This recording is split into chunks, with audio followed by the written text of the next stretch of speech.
Hello everyone and welcome to our educational session today. My name is Paul Arsov and I'm the founder of the Decentralized Web project, and this is part of our educational recurring weekly events which are posted on YouTube. The topic of our educational session today is replacing human labor for AI, questions to ask in advance. The topic touches on technology and like acceptance of society for this technology, and our take on whether we should be using or not be using artificial intelligence tools. Um, so there's a lot we can ask generative artificial intelligence to do. For example, we can ask it to compile an agenda for a meeting, to write an email, to transcribe notes, generate computer code. But the harder question to ask ourselves is, should we? Um, it is not a trivial task learning how to work with the machine. There's still this task of figuring out how to ask good questions and how to make good requests. Um, since release of the product called ChatGPT by OpenAI company, um, it's a powerful tool that can answer questions, chat with humans, and generate text. Um, Businesses and consumers alike have been experimenting with generative AI. Whether they want to save money or increase productivity, there's lots to consider. What questions should employers ask before swapping out human labor with artificial intelligence tool? Um, when we're thinking about should AI do a task, it's not a really question of could an AI do a task.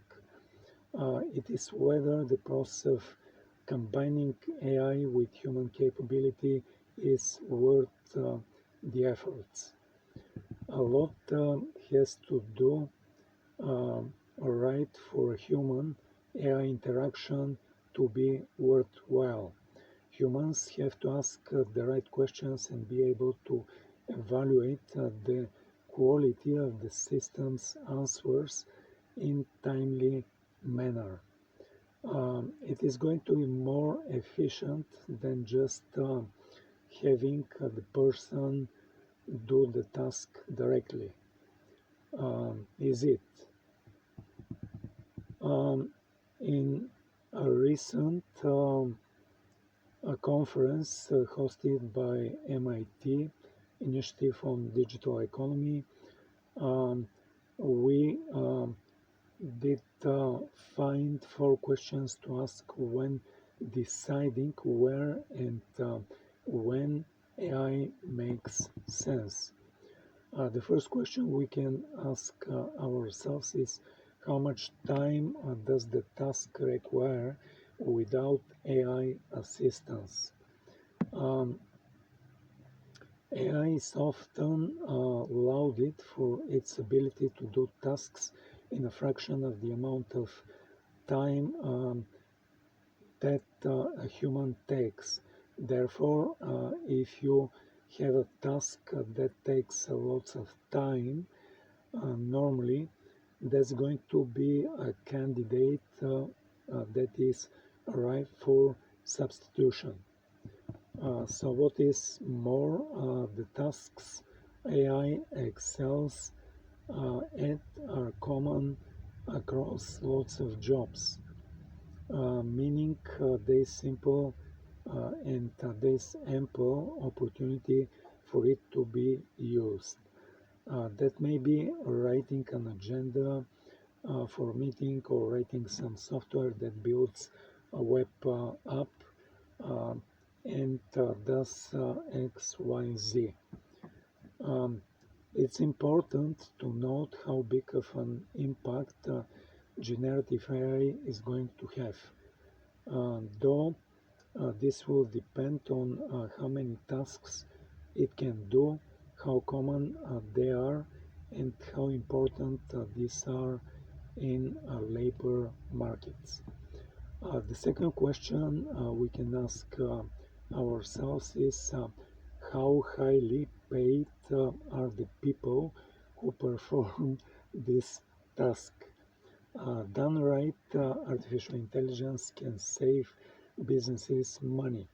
In fact, a recent report from McKinsey Consulting estimates that generative AI's impact on productivity could add $2.6 trillion to $4.4 trillion annually to the global economy. That's a huge amount, and that's a very significant amount and estimation. If AI can be used to replace a task that is done by a highly paid person, this is obviously a place where substitution would be more attractive. If you think about where we might see a lot of R&D and entrepreneurial focus, I think it will be the tasks that tend to be common across lots of jobs done by highly paid people. Once they are automated, these expensive tasks can then be done by a broader range of employees. The third question we can ask ourselves is how capable is AI of completing the tasks correctly? The capability of AI matters a lot. Lots of excitement about what's happening now is lots of things that we thought would be very, very hard for AI to do, which now seems to be much more feasible than we had thought. That said, when swapping in AI and a human still has to ask the right questions to get the right result, and that's not always easy. There's a bit of an art to writing generative AI prompts. Um, we can share an anecdote where if we try to use ChatGPT to program a language in a language called Perl, um, which let's say it's our choice, ChatGPT can fail to do what it was asked to do on the first try. But try again, modifying the question, and the second time it may nail it, demonstrating that when we ask the right question, we overcome one of the biggest hurdles. Um, we can get the right outcome even without knowing how to do a task ourselves, which is something pretty new and exciting. And the fourth question we can ask ourselves is how easy it is for a human to determine whether the AI output is accurate. Um, Being able to quickly evaluate results from AI is crucial, and it is sometimes done easy. For example, when we have used AI to create an agenda for a meeting. Other times, we could imagine tasks where it is very hard to know the results if the results are actually acceptable. Um, we would have to do just as much work confirming that it is working. Um, and this evaluation cost is hugely important. If we're a programmer who uses AI to write code, for example, we still need to do the administrative step of copying and pasting the code to test it if it works. We have to build it and we have to debug it, sometimes going step by step. Um, if that later step takes too long or it is too difficult for human to do, then AI isn't worth doing. More broadly, it will take a considerable amount of time to learn how good ChatGPT and other AI tools actually are at particular tasks. Um, we can use it to draft a will, for example, but we wouldn't know until we or our loved ones die how thorough a job it has done.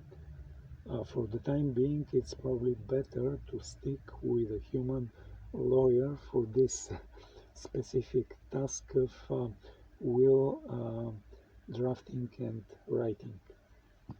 Um, in the future, um, like we can see AI technology improving not just through the models themselves, but in two additional ways. Prompting people to ask AI the right questions via a more user-friendly interface and evaluating results with methods that augment human judgment so that people can quickly tell that it meets their need. In particular, it's not hard to imagine that kind of thing becoming more integrated to where the evaluation step is a lot simpler and self-automated. Um, even these two prompting and evaluation tasks are themselves tasks that artificial intelligence could potentially augment. And with this said, I would be ending our little presentation today. And I like to tell you a little bit about our project and what we did release recently.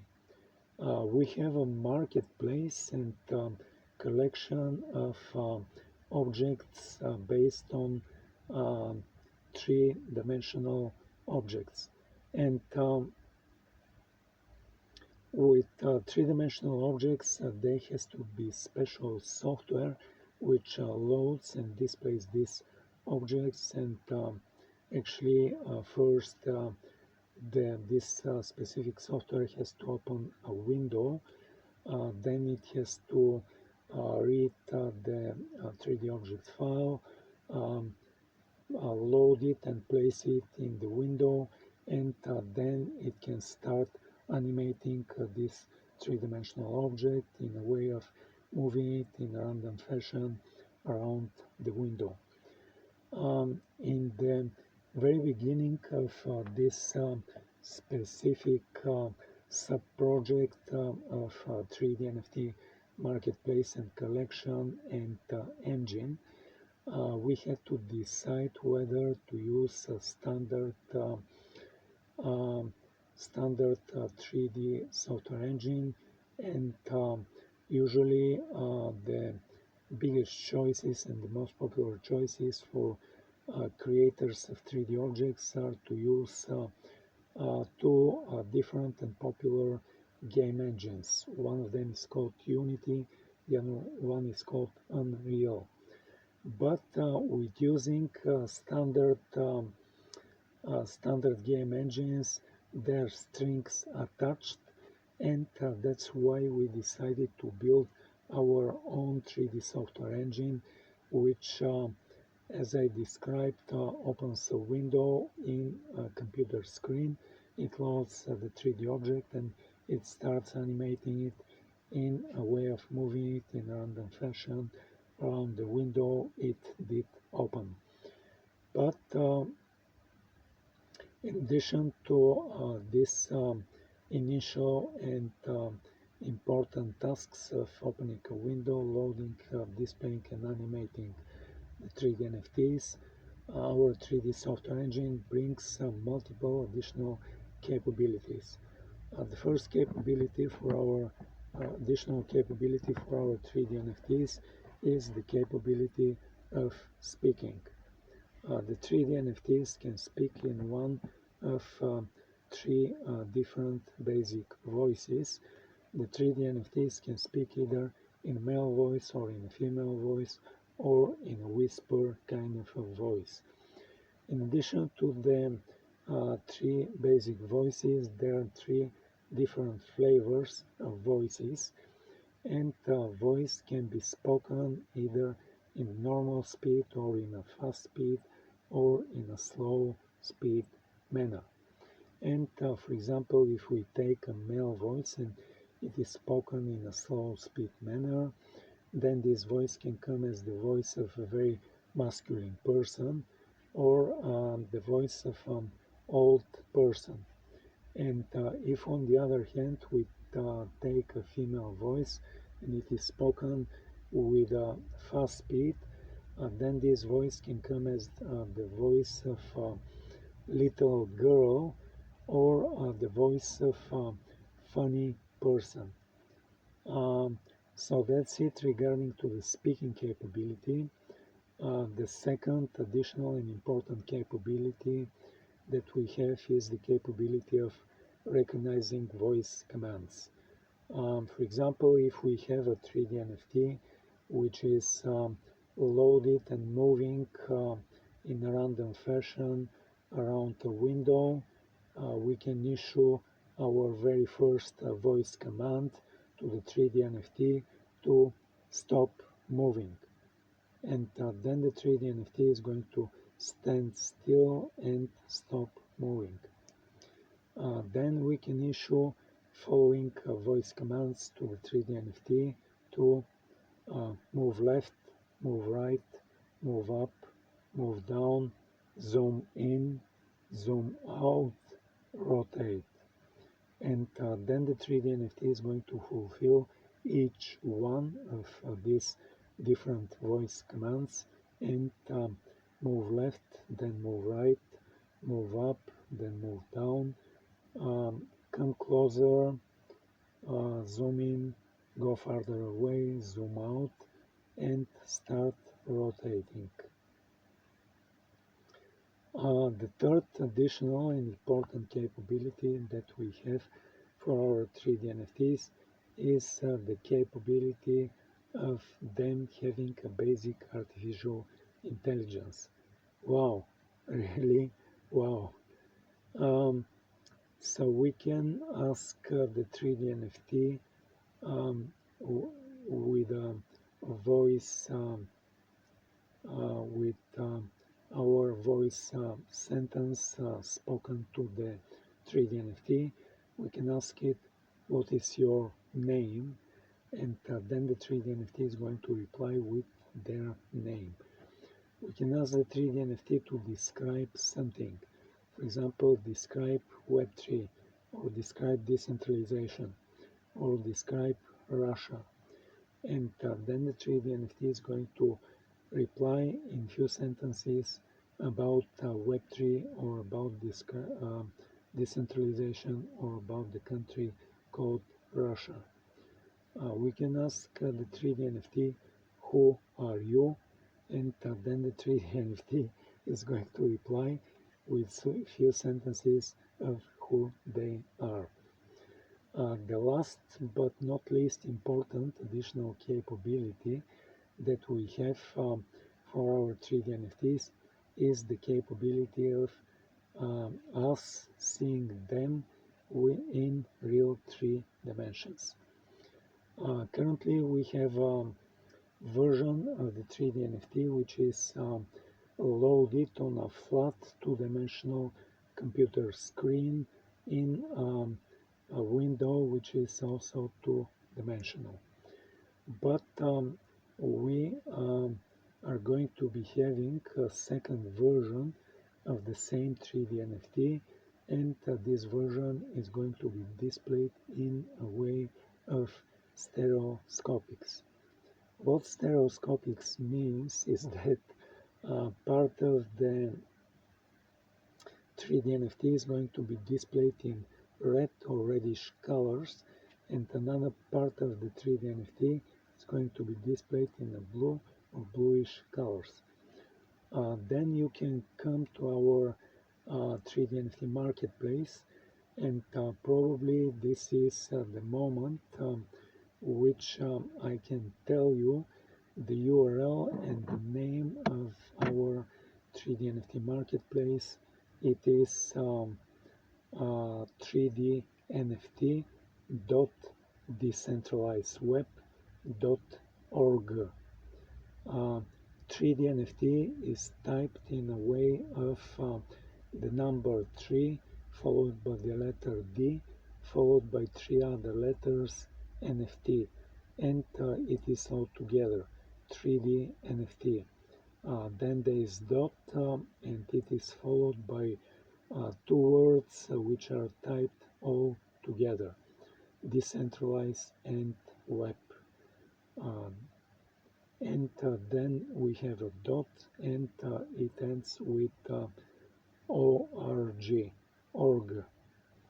Once again, the URL and the name is 3dnft.decentralizedweb.org. So if you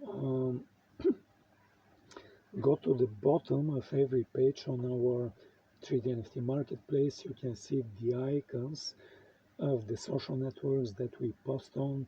You can click on one or more and become a follower or become a member of a group and join our channels and get notified about events just like the event today.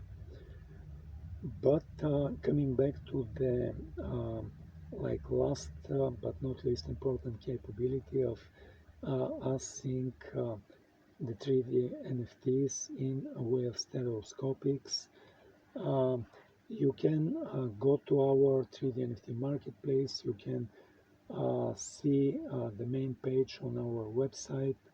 The main page in the center, it has two images. One of the images is composite image of our first collection of 3D NFTs. You can click on this 3D NFT composite image, and then you are going to see one after another displayed all of the objects of our first collection of 3D NFTs. And then on the top of this, close to the top of the screen, you're going to see a link to accessories. When you click on this link, you're going to see that we offer special glasses for users, and you can see on the picture that one of these glasses has a lens which is red, and the other lens of this glasses, special glasses, is blue. You can click and order these special glasses, and when you receive these special glasses, you're going to see that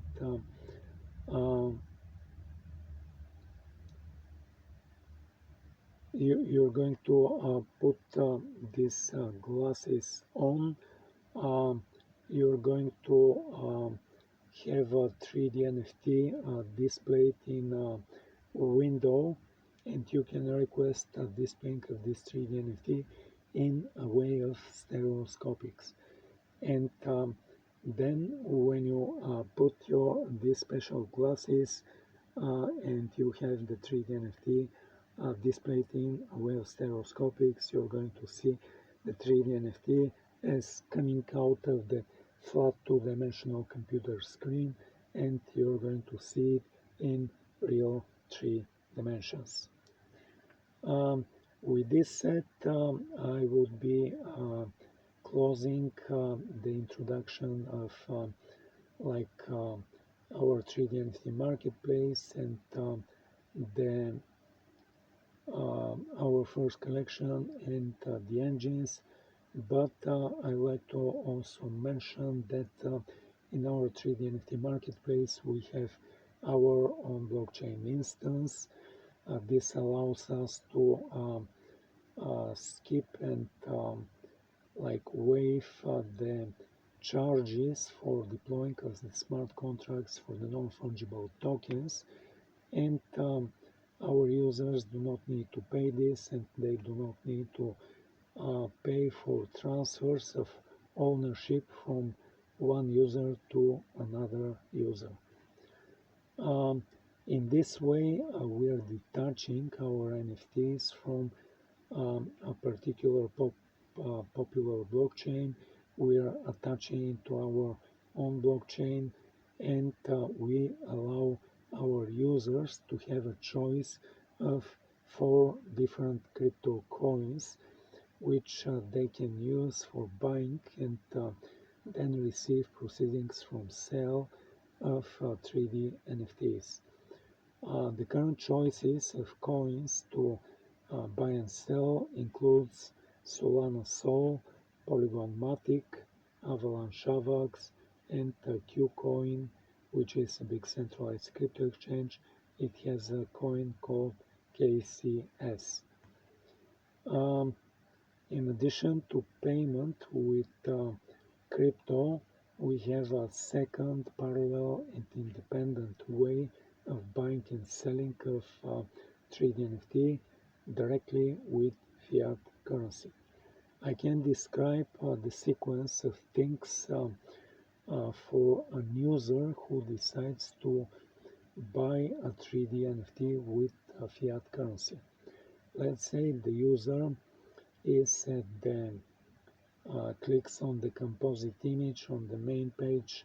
He sees all of the objects of 3D NFTs displayed, and he chooses one of these 3D NFT, clicks on this 3D NFT, and then there is a page which shows like a short video of this 3D NFT.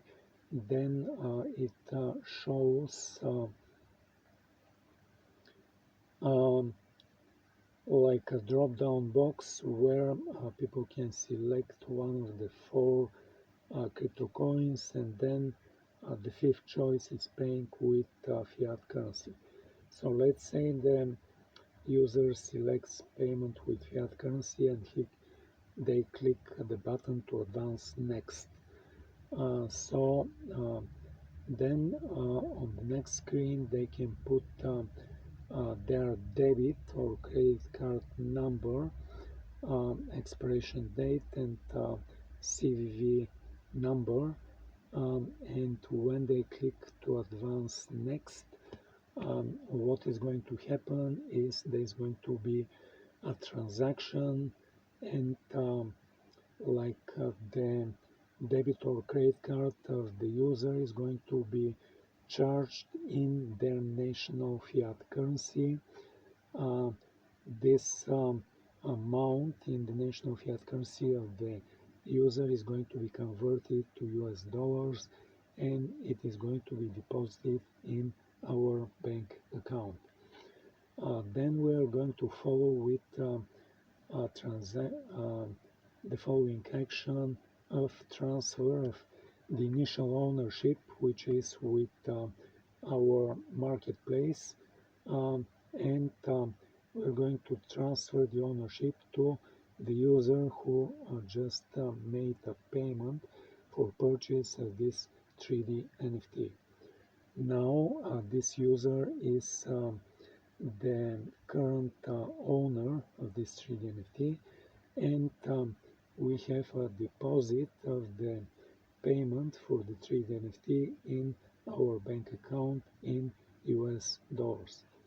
So let's say after a while this first user um, is going to play with this 3D NFT. They're going to enjoy it, and at some point, let's say they decide to place this 3D NFT back on the marketplace for sale. They decide to what price to put for the 3D NFT, and let's say there's a second user who comes to our 3D NFT marketplace. They're browsing through the 3D NFTs, and they see the 3D NFT which like the first user is currently owner of, and this 3D NFT is also put for sale at a specific sell price. Then let's say the second user decides to pay also with fiat currency. They put the number of their debit or credit card, expiration date, CVV. They click on the button to advance next, and what is going to happen is there is going to be a transaction, and conversion of the amount deducted from the second user, conversion from their national fiat currency to US dollars, and the amount is going to be deposited in our bank account in US dollars. Then we're going to follow with an action of transfer of ownership from the first user to the second user, and the second user becomes now owner, the current owner of this 3D NFT. Uh, then we're going to follow with a third action, and we're going to be having a transfer from our bank account and conversion from US dollars to the national fiat currency of to the national fiat currency of the first user, and we are going to be depositing the this national fiat currency in the bank account of this first user, who is now former owner of this 3D NFT. So I described a second parallel and independent way of buying and selling of 3D NFTs on our marketplace. With this said, I will be ending our presentation. Thank you for coming to this presentation. Thank you for listening. Have a nice day, have a nice evening, and goodbye.